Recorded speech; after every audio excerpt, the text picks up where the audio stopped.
যদি হাৰিবা বুলি ভয় কৰা, জিকাৰ আশা কেতিয়াও নকৰিবা। নিজক জ্ঞানী বুলি ভবাজন আটাইতকৈ মূৰ্খ। আমাৰ সকলোতকৈ ডাঙৰ দুৰ্বলতা হৈছে মাজবাটতে ভাগৰি পৰা। সফল হোৱাৰ সকলোতকৈ সহজ উপায় হৈছে আকৌ এবাৰ চেষ্টা কৰা। জীৱন যুদ্ধত কেৱল শক্তিশালী ব্যক্তিয়েহে জয়লাভ নকৰে। কেতিয়াবা কেতিয়াবা সেইজনেও জয়লাভ কৰে যিজনে ভাবে মই জয় হ'ব পাৰিম। যদি আপুনি বহুত ডাঙৰ সফলতা বিচাৰে তেনেহ'লে অসফল হ'বলৈ প্ৰস্তুত থাকক। কাৰণ প্ৰতিবাৰে অসফল হোৱাৰ পাছত আপুনি আপোনাৰ ভুলবিলাক শুদ্ধ কৰিব পাৰিব আৰু ভুলবিলাক শুদ্ধ কৰি গৈ থাকিলে আপুনি এদিন ডাঙৰ সফলতা পাব।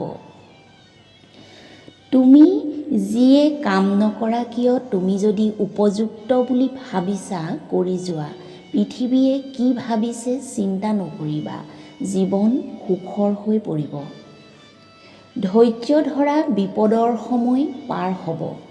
আজি যি তোমাক চাই হাঁহিছে কাইলৈ তোমাক দেখি থৰ হ'ব।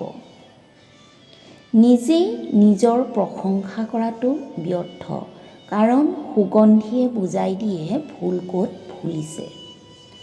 সফলতা আনন্দ উপভোগ কৰাটো ভাল কথা, তাতকৈ জৰুৰী আপোনাৰ অসফলতাৰ পৰা জ্ঞান লোৱাটো।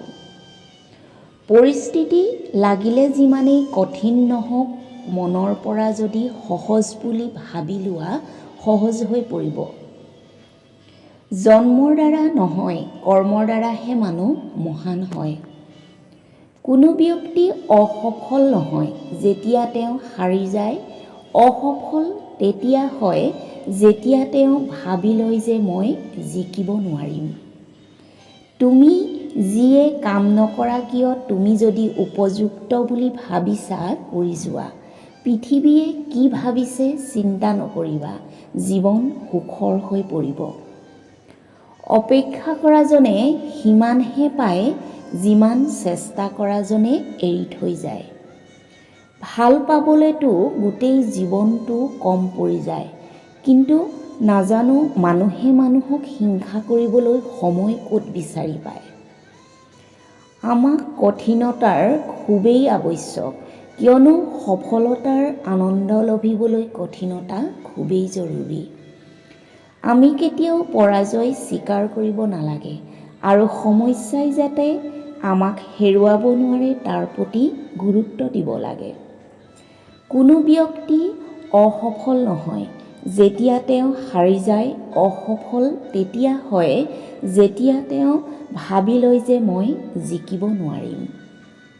সপোন সফল হোৱাৰ আগত আমি এনে এটা সপোন দেখিব লাগিব যিটোক আমি বাস্তৱায়িত কৰিবলৈ যুঁজিব পাৰোঁ। তুমি যি ভাবা সেয়াই হ'ব। যদিহে তুমি নিজকে কমজুৰি বুলি ভাবিছা তেনেহ'লে তুমি কমজুৰি হৈ যাবা। যদি তুমি নিজকে বলী বুলি ভাবিছা তেনেহ'লে শক্তিশালী হৈ যাবা। যদি ভিডিঅ'টো ভাল লাগিল তেনেহ'লে মোক উৎসাহ জনাবলৈ লাইক, কমেণ্ট, শ্বেয়াৰ আৰু চেনেলটো ছাবস্ক্ৰাইব কৰি দিবলৈ নাপাহৰিব। ধন্যবাদ।